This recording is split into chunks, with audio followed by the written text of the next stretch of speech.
మూడు జిల్లాల ప్రజా సమస్యల పరిష్కారానికి వేదిక కావలసిన జిల్లా పరిషత్ సర్వసభ్య సమావేశం సమయం వృధా డబ్బు ఖర్చు మీటింగ్ గానే కనిపిస్తోంది.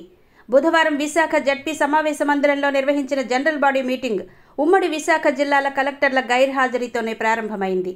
ఎమ్మెల్యేలు, ఎమ్మెల్సీలు, ఎంపీలు వారి వారి సొంత పనుల్లో మునిగిపోయారు. ఎంపీపీ, జడ్పీసీల తరపున కోరం లేక జడ్పీ చైర్పర్సన్ జి సుభద్ర చాలాసేపు వేచి చూడాల్సి వచ్చింది. 1/3 సభ్యులు హాజరయ్యాకే సమావేశం ప్రారంభించాల్సిన పరిస్థితి. ఉదయం 10 గంటలకే ప్రారంభం కావాల్సిన సమావేశం కోరం లేక దాదాపు గంటకు పైగా వేచి చూడాల్సి వచ్చింది. చివరికి ZP CEO Polinaidu, ZP chairperson Subhadra quorum లెక్కేసి ఆనక సమావేశం ప్రారంభించారు.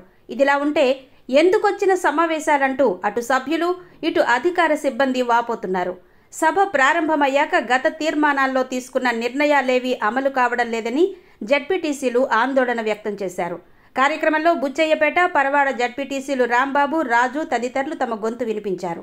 జడ్పీ సర్వసభ్య సమావేశం జరుగుతుండగానే ఆదివాసీలు ఏజెన్సీ ప్రాంతం నుంచి వచ్చి జడ్పీ ఎదురుగా నిరసన వ్యక్తం చేశారు. తమ ప్రాంతాలకు రోడ్లు లేవని, అంబులెన్సులు రాలేని పరిస్థితి దాపురించిందంటూ ప్లకార్డులు పట్టుకుని ఆందోళన వ్యక్తం చేశారు. అత్యవసర పరిస్థితుల్లో డోలీలే దిక్కంటూ వినూత్న రీతిలో ప్రదర్శనకు దిగగా పోలీసులు అడ్డుకున్నారు.